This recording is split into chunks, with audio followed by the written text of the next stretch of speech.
하나님께서 오늘 우리에게 주시는 말씀은 구약 성경 룻기 2장 1절로 16절 말씀입니다. 룻기 2장 1절로 16절 말씀을 교독하도록 하겠습니다. 나오미의 남편 엘리멜렉의 친족으로 유력한 자가 있으니 그의 이름은 보아스더라.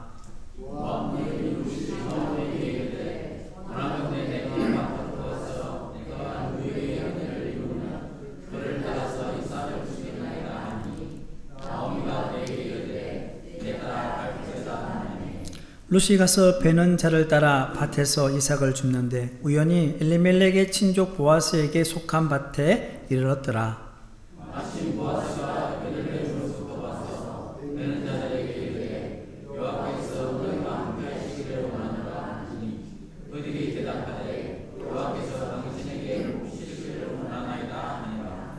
보아스가 베는 자들을 그늘인 사환에게 이르되 이는 누구의 소녀냐 하니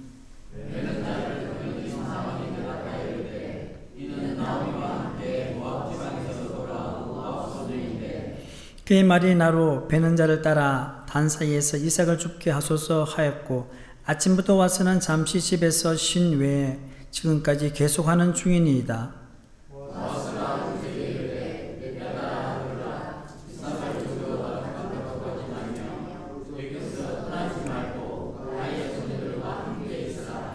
그들이 베는 밭을 보고 그들을 따라 내가 그 소년들에게 명령하여 너를 건드리지 말라 하였느니라. 목이 마르거든 그릇에 가서 소년들이 길어온 것을 마실지니라 하는지라.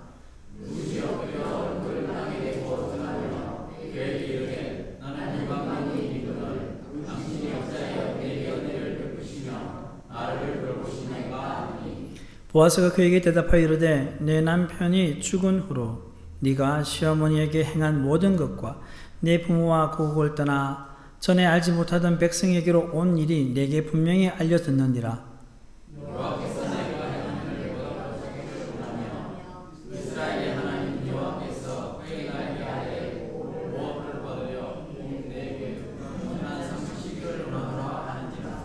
룻이 이르되 내 주여 내가 당신께 은혜 입기를 원하나이다. 나는 당신의 하녀 중에 하나와도 같지 못하오나 당신이 한 이를 위로하시고 마음을 기쁘게 하는 말씀을 하셨나이다 하는지라.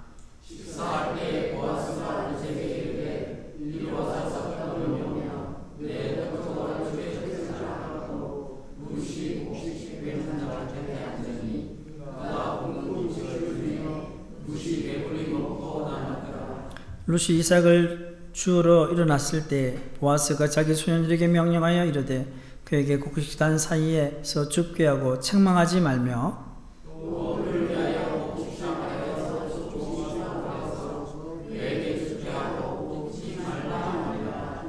아멘. 할렐루야. 하나님의 은혜와 평화가 우리 성도님들 가운데 있기를 축복합니다. 네, 5월은 가정의 달이고 오늘은 어린이 주일입니다. 우리가 어린이와 같은 마음으로 하나님을 잘 섬기고요. 또 이 땅에 많은 어린이들이 예수님을 알아서 예수님 안에서 꿈을 꾸는 그런 어린이들이 많이 생겼으면 좋겠습니다. 그리고 우리 포항샘물길 교회에도 그런 아이들이 많이 생기기를 축복합니다. 성도 여러분, 우리는 매일 수많은 말을 하며 살아갑니다. 그 말은 짧은 인사의 말이기도 하고 격려와 감사의 말이기도 하며 무심코 던진 비판과 불평의 말이기도 합니다. 긍정적이든 부정적이든 그 모든 말은요 힘을 가지고 있습니다. 잠언 18장 21절을 말씀해 보시면 죽고 사는 것이 혀의 힘에 달렸나니 혀를 쓰기 좋아하는 자는 혀의 열매를 먹으리라고 말씀합니다. 이 말씀과 비슷한 의미를 가진 우리나라 속담도 있지요. 말이 씨가 된다. 말이 씨가 된다. 무슨 말입니까? 무심코 한 말이 실제로 현실이 될 수 있으니 말을 조심해야 한다는 뜻입니다. 자꾸 부정적인 말을 하면 그 말대로 상황이 부정적으로 흘러간다는 말입니다. 반면에 말 한마디로 천장빚을 갚는다는 속담도 있습니다. 이 말은 어떤 의미입니까? 친절하고 지혜로운 말 한마디가 아주 큰 손해나 어려움을 해결할 수 있다는 뜻입니다. 성도님들도 인생을 살아가면서 이런 경험을 해보신 분들이 있을 것입니다. 우리는 말 때문에 웃기도 하지만 울기도 합니다. 상대방이 무심코 한 말이 비수가 되어 내 마음에 꽂힐 때가 있는 반면에 상대방의 따뜻한 말 한마디가 절망과 낙심 가운데 있는 나를 일으켜 세우는 격려와 힘이 되기도 합니다. 또한 내가 무심코 한 말이 상대방의 마음을 상하게 할 수 있는 반면에 나의 따뜻한 말 한마디가 상대방에게 위로와 힘이 될 수 있습니다. 그런데 오늘날 우리가 사는 세상은 어떻습니까? 점점 더 사람들의 말이 거칠어지고 있습니다. 조롱과 분노가 일상이 되고 존중과 배려는 점점 사라지고 있습니다. 왜 이렇게 되었을까요? 그것은 다른 사람을 생각하지 않는 자기 중심적 가치관 때문입니다. 오늘 본문 말씀인 룻기의 역사적 배경이 뭡니까? 사사시대입니다. 이 사사시대도 마찬가지였습니다. 사사시대를 지배하는 가치관을 보여주는 말씀이 있습니다. 사사기 21장 25절 말씀인데요. 우리 함께 읽겠습니다. 그때에 이스라엘 왕이 없으므로 사람이 각기 자기의 소견에 옳은 대로 행하였더라. 아멘. 자, 각기 자기의 소견에 옳은 대로 행했다는 것은 뭘 말합니까? 자기 중심적으로 그리고 이기적으로 살았다는 말입니다. 그렇게 사는 사람들의 입에서 어떤 말이 나오겠습니까? 풀을 보듯 뻔하지 않겠습니까? 감사의 말보다는 불평의 말을 했을 것이며 다른 사람을 향한 축복의 말보다는 저주의 말을 했을 것이며 환대와 존중의 말보다는 냉대와 무시의 말을 했을 것입니다. 그런데 오늘 본문 룻기 2장에 등장하는 보아스와 룻의 대화를 보면 사사시대와 전혀 어울리지 않는 말이 오가고 있는 것을 알 수 있습니다. 그들의 대화 속에는요, 환대와 존중의 언어가 살아있습니다. 보아스라는 사람이 과연 누구이기에 이방 여인인 룻과 이런 대화를 나눌 수 있을까요? 자, 본문 1절의 말씀을 함께 읽겠습니다.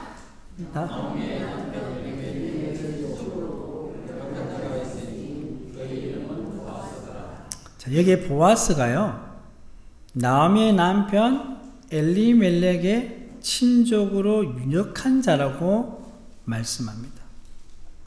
이 말씀은 모든 것을 다 잃고 아무런 희망이 없었다고 여겼던 나오미에게 실상은 유력한 자가 있다는 말입니다. 유력한 자는 무슨 의미입니까? 예, 부하고요, 영향력 있는 사람을 말합니다. 그리고 룻기 2장 20절 하반절에 보시면 이 유력자 보아스가 룻과 어떤 관계에 있음을 알 수 있습니다. 룻기 2장 20절 하반절 말씀입니다. 나오미가 또 그에게 이르되 그 사람은 우리와 가까우니 우리 기업을 물을 자 중에 하나이니라. 그 사람이 누굽니까? 보아스입니다. 자, 여기서 기업 물을 자라는 말이 나옵니다. 이 말은요, 가족의 잃어버린 땅, 그러니까 잃어버렸단 말은 너무 가난해서 땅을 팔아버린 거예요. 더 이상 내 땅이 아니에요. 그런 땅, 그리고 사람을 대신 회복시켜주는 가장 가까운 남자 친족을 기업 물을 자라고 말합니다. 그래서 여기서 이제 중요한 게 뭐냐면요. 사람을 대신 회복시켜 준다는 말은 무슨 말입니까?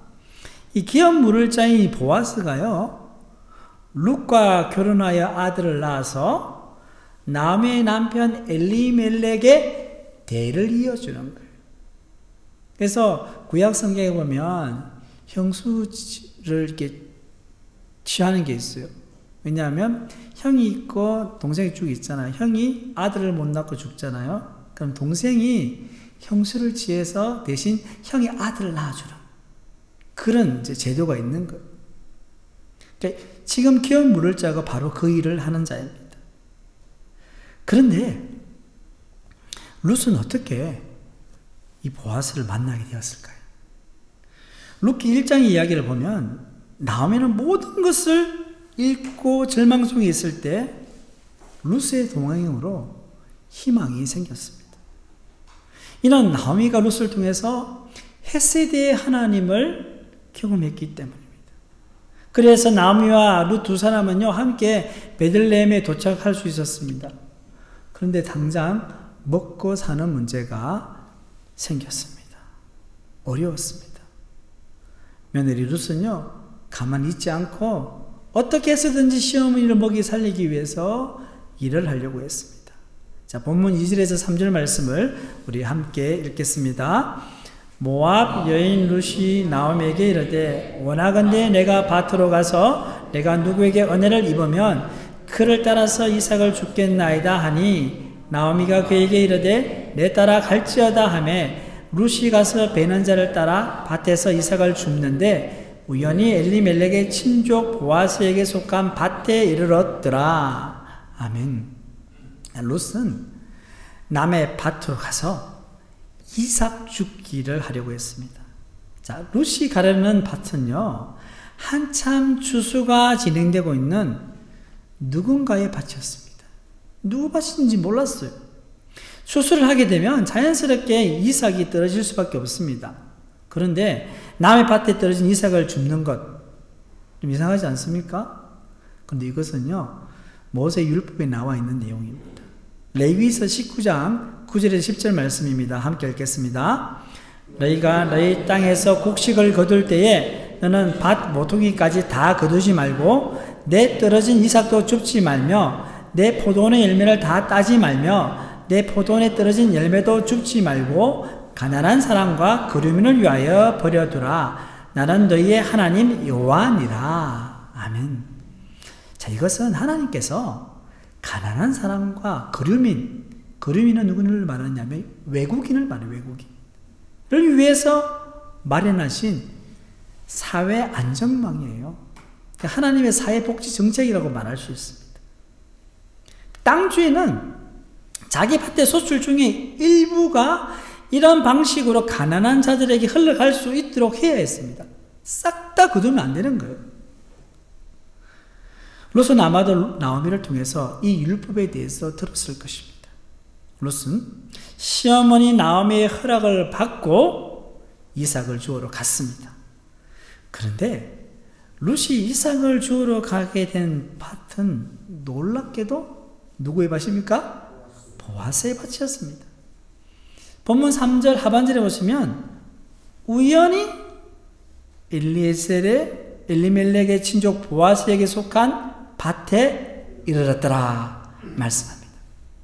자, 그리고 본문 4절의 말씀 함께 읽겠습니다. 시작. 마침 보아스가 베들레헴에서부터 와서 베는 자들에게 이르되 여호와께서 너희에게 함께 하시기를 원하노라 하니 그들이 대답하되 여호와께서 당신에게 복 주시기를 원하나이다 하니라. 아멘. 여기 본문 3절에 우연히, 본문 4절에 뭐가 있어요? 마침. 이 두 단어를 주의 깊게 봅시다.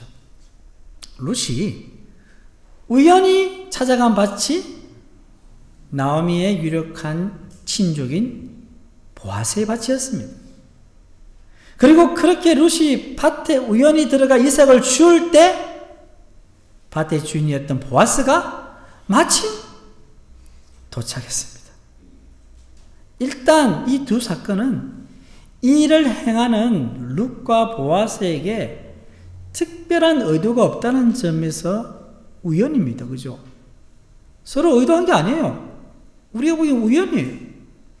자, 룻은 보아스가 누구인지 몰랐고 일하는 밭의 주인이 누구인지에도 관심이 없었습니다. 자신은 그냥 이상만 많이 주면 되는 거예요. 베들레헴에서 추수하고 있는 여러 밭 가운데 인심 좋아 보이는 어느 밭에 들어간 것입니다. 보아스도 마찬가지입니다. 그에게는 여러 밭이 있었고 추수를 위한 다른 여러 가지 업무도 있었을 것입니다. 그런데 마침 그 밭에서 일하는 일꾼들을 격려하려 밭에 나왔습니다. 그리고 룻이 우연히 이삭을 줍고 있었습니다. 다 우연입니다. 그런데 성도 여러분, 정말 이 모든 것이 다 우연일까요? 룻과 보아스의 만남은 우연이 아닙니다. 여러분, 노사연의 만남이라는 노래 아시죠? 그 가사를 보면 우리의 만남은 우연이 아니야. 부르고 싶죠, 그 노래를. 가사를 읽어드릴게요. 그것은 우리의 바람이었어. 있기에 너무나 너무한 나의 운명이었기에 바랄 수는 없지만 영원을 태우리. 돌아보지 마라. 후회하지 마라. 아, 바보 같은 눈물 보이지 마라. 사랑해. 너를 사랑해. 이렇게 가사가 진행되는데요. 사랑과의 만남을 뭐라고 합니까? 이 곡에서는요, 운명이래요, 운명. 그렇다면 룻과 보아스의 만남이 우연이 아니면 무엇입니까? 운명입니까? 비슷한 의미이지만 더 정확한 말이 있습니다. 그것은 하나님의 섭리입니다. 하나님의 섭리가 무엇입니까? 약간 어려운 신학 용어인데요. 쉽게 설명하면 이렇습니다. 하나님은 우리의 인생과 이 땅의 역사에 대해 계획을 가지고 있습니다. 또한 그 계획을 이루기 위한 수많은 절차와 과정에 대한 생각도 가지고 계십니다. 그리고 하나님은 인간의 인생과 역사 속에서 그 계획하신 것을 이루시기 위해서 수많은 사건에 간섭하셔서 결국에는 당신의 뜻을 이루십니다. 이게 굉장히 복잡한 거예요. 우리 인간의 머리로는 이렇게 헤아릴 수 없는 이 모든 것을 묶어서 뭐라고 하냐고요? 하나님의 섭리라고 말합니다. 그러므로 하나님을 믿는 우리에게는 우연히 일어난 일이 없습니다. 우리에게 일어난 모든 일 배후에는요, 하나님이 계시고 그분의 섭리가 작용하고 있다는 사실을 기억해야 합니다. 그렇기 때문에 예수님 믿는 사람은요, 좋은 일이 있어도 나쁜 일이 있어도 하나님께 나가야 됩니다. 하나님께 감사하고요, 또 하나님께 울며 기도해야 되는 거예요. 오늘 본문 4절에서 7절에 보면 보아스는 룻이 이삭을 줍고 있는 밭에 와서 자기 사환들을 격려하고 이렇게 추수하는 밭을 쭉 둘러보았어요. 그때 한 소녀가 그의 눈에 딱 들어오는 거예요. 자, 그래서 사환에게 저 여자 누구냐 물으니까 사원이 그 소녀가 나미와 함께 모압점에서 돌아온 모압 소녀라고 말해 주었습니다. 그리고 아침부터 와서 이삭을 주기 시작했는데 잠깐 쉰 것 외에는 지금까지 계속해서 열심히 일하고 있다고 보고했습니다. 자, 보아스는요, 이 사원의 말을 듣고는 마음에 감동이 일어났어요. 그래서 어떻게 했습니까? 자, 본문 8절에서 9절 말씀을 우리 함께 읽겠습니다. 보아스가 룻에게 이르되 내 딸아 들으라. 이삭을 주우러 다른 밭으로 가지 말며 여기서 떠나지 말고 나의 소녀들과 함께 있으라. 그들이 베는 밭을 보고 그들을 따르라. 내가 그 소년들에게 명령하여 너를 건드리지 말라 하였느니라. 목이 마르거든 그릇에 가서 소년들이 길어온 것을 마실지니라 하는지라. 아멘. 자, 보아스가 룻에게 하는 말에 한번 주목해 보십시오. 보아스가 룻에게 하는 일련의 말들은요, 타국에서 온 이방 여인인 룻을 따뜻하게 품어주는 언어들입니다. 자, 본문 8절에 보시면 보아스가 룻에게 먼저 말을 겁니다. 내 딸아, 들어라. 이 한마디 말 안에 얼마나 많은 배려가 담겨 있는지 모릅니다. 당시 룻은 이방인입니다. 젊은 여자입니다. 가난한 과부입니다. 누가 봐도 사회의 가장 낮은 자리, 맑을 이유조차 없는 사람입니다. 보아스라는 사람 그 여자에게 관심 안 가져도 돼요. 하지만 보아스는 그렇게 하지 않았습니다. 그는 시어머니 나오미가 룻을 내 딸이라 부른 것처럼 내 딸아 라고 부르면서 가족처럼 대했습니다. 그가 한 말은요, 하녀에게 단순히 뭔가를 지시하는 내용이 아니었습니다. 그의 언어는 룻을 환대하고 존중하는 언어였습니다. 보아스는 룻에게 곡식을 마음껏 죽게 하고요, 심지어 소년들이 길어온 물을 마실 수 있도록 배려해 주었습니다. 이것은 단순한 친절이 아닙니다. 이는 하나님의 헤세드의 사랑이 보아스의 말과 행동을 통해서 드러난 것입니다.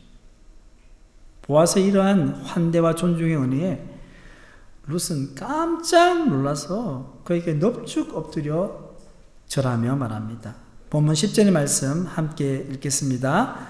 룻이 엎드려 얼굴을 땅에 대고 절하며 그에게 이르되 나는 이방 여인이거늘 당신이 어찌하여 내게 은혜를 베푸시며 나를 돌보시나이까 하니. 힘없고 가난한 이방 여인에 불과한 룻은요, 아마도 보아스의 환대와 존중의 말을 곧이곧대로 받아들이기 어려웠을 것입니다. 왜 이 사람이 나한테 이렇게 하지? 그래서 물어본 것입니다. 그러자 보아스는요, 자신이 들었던 룻에 대한 좋은 소문을 그 이유로 언급하면서 룻을 축복합니다. 본문 11절에서 12절 말씀입니다. 함께 읽겠습니다.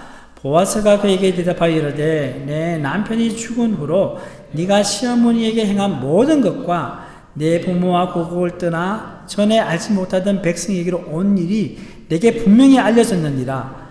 여호와께서 내가 행한 일에 보답하시기를 원하며 이스라엘의 하나님 여호와께서 그의 날개 아래에 보호를 받으러 온 내게 온전한 상 주시기를 원하노라 하는지라. 아멘. 무슨 말입니까?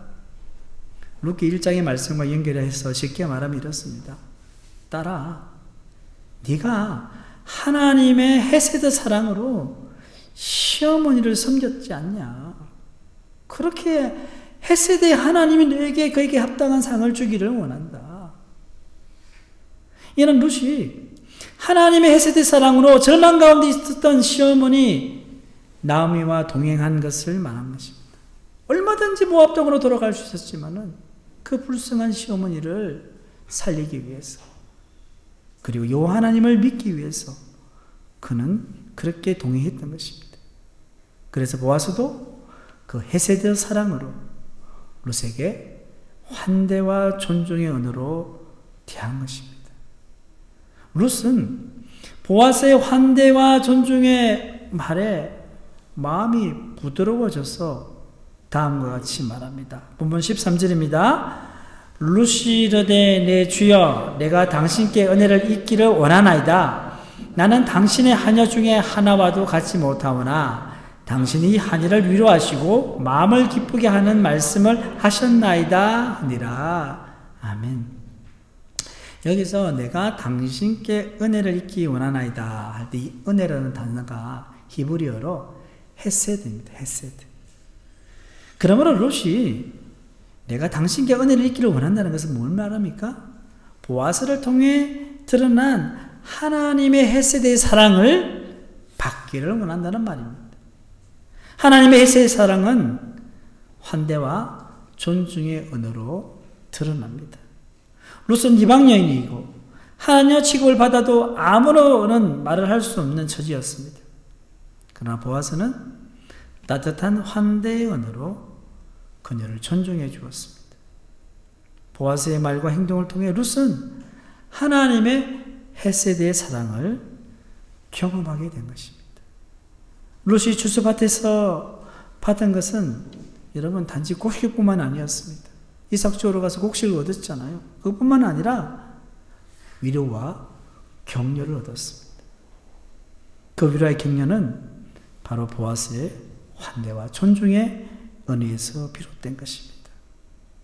룻은 시어머니 나오미와 베들레헴에 왔지만 하루하루 먹고 사는 문제로 힘든 상황이었는데, 그런데 보아스가 베풀어준 이 환대와 존중의 은혜로 삶의 새로운 활력을 얻게 되었습니다. 이처럼 환대와 존중은 힘겹게 살아가는 사람들에게 새로운 희망과 소망을 더하여 줍니다. 사랑하는 포항샘물교회 교회 성도 여러분, 우리 주변에는 환대와 존중의 언어가 필요한 사람들이 많이 있습니다. 사회적 약자들이 있습니다. 여러분, 가난한 사람들이 있습니다. 소외된 자들이 있어요. 그리고 여러분들 장애인들이 있어요. 그리고 외국 노동자들, 이주민 여성들, 정말로 사회로부터 어려움을 당하는 자들, 이 사람들은요, 보통 사람들보다 세상을 살아가는 것이 더 힘듭니다. 따뜻한 말 한마디로 그들에게 힘과 소망을 심어줄 수 있습니다. 큰 게 필요 없어요. 따뜻한 말 한마디. 또한 우리는 가족들에게, 교우들에게, 친구들과 이웃들에게 환대와 존중의 은혜를 실천해야 됩니다. 우리가 말로 상처받는 경우는 대부분 가까운 사람들 때문입니다. 배우자가 무심코 던진 말에 마음이 상하고 그것이 싸움의 불씨가 되기도 합니다. 교회 안에서 성도들 간에도 마찬가지 아닙니까? 그래서 우리는 상대방을 칭찬하고 격려하고 축복하는 말을 많이 하는 훈련을 해야 합니다. 이거는 그냥 가만히 있는다고 되는 게 아니에요. 의지적으로 훈련을 해야 돼요. 입을 열어서 말해야 돼요. 어떤 사람은요, 다른 사람의 흉은 잘 보면서 칭찬은 잘 못해요. 이것은 흉보는 나쁜 습관이 몸에 배어서 그러는 거예요. 몸에 배면요, 안 시켜도 그냥 너무 잘합니다. 이런 경우는 어떻게 됩니까? 의도적으로 다른 사람을 칭찬하고 격려하는 좋은 습관을 만들려고 노력하다. 여러분, 그런 이야기 들었어요. 어떤 서로에 대해서 알아가고 상담을 하는데 배우자에 대해서 칭찬할 것 10가지를 한번 적어봐라. 한 가지, 두 가지 적다가 그냥 못 듣는 사람이 많다는 거예요. 그 반면에 배우자가 고쳤으면 좋겠다는 거 적어봐라 하면요, 10가지 적으면 한 20가지를 적는 사람이 있다는 거예요. 우리가 본성적으로 흠은 잘 찾지만 좋은 점을 잘 찾지 못하는 거예요. 왜 그렇습니까? 너무나도 당연하다고 생각하기 때문에 그렇습니다. 또한 우리는요, 다른 사람과 대화를 할 때 경청을 잘 해야 됩니다. 경청이 뭡니까? 잘 들어주고요. 그냥 귀만 이렇게 들어주는 게 아니라 마음의 문을 열고 그 사람을 이렇게 내 마음으로 받아들여주는 거거든요. 두 사람이 말을 하는데요, 다른 사람의 말을 듣지 않고 자기 말만 하는 경우가 있죠. 사람들이 있죠. 근데 두 사람 다 자기 말만 해. 1시간 동안 실컷 이야기했어요. 어떻게 됐을까요? 둘 다 상대방이 무슨 말을 하는지 기억을 못해요. 이는 처음부터 상대방이 하는 말에 관심이 없고요, 내 말에 그냥 관심이 많은 거예요. 성도 여러분, 환대와 존중의 언어는 사랑의 언어입니다. 우리의 언어가 하나님의 사랑을 담고 있습니까? 또한 우리는 가정과 교회와 직장과 친구 관계에서 어떤 언어를 많이 쓰고 있습니까? 이 시간 우리의 모습을 돌아봅시다. 그리고 이번 한 주간 자신의 주변에 있는 사람들에게요, 이렇게 환대와 존중의 언어로 한번 대해보시기를 바랍니다. 많이 하시려고 하지 말고 몇 사람만 해보세요. 환영해주고 축복해주고 격려해주고 위로해주고. 그리 할 때 우리 안에 있는 하나님의 헤세드의 사랑이 그들에게 전해질 것입니다. 우리 믿지 않는 자들도 전도할 때도 마찬가지 아닙니까? 그러한 따뜻한 말을 통해서 하나님의 사랑이 그들 가운데 전해질 때 그들의 마음의 문이 열리게 되는 것입니다. 이와 같은 은혜가 이 자리에 계신 모든 성도들 가운데 있기를 주님의 이름으로 축원합니다. 사랑의 하나님, 오늘 말씀으로 우리를 깨우쳐 주시니 감사합니다. 보아스를 통해 환대와 존중의 언어가 하나님의 헤세드 사랑으로 나타난 것처럼 우리의 말도 회복과 생명을 주는 도구가 되게 하여 주시옵소서. 매일 주어지는 말의 기회를 통해 이웃을 위로하고 세우는 자가 되게 하시고 우리 안에 하나님의 사랑이 흘러 넘치게 하여 주시옵소서. 이 모든 말씀 우리 주 예수님의 이름으로 기도드립니다. 아멘.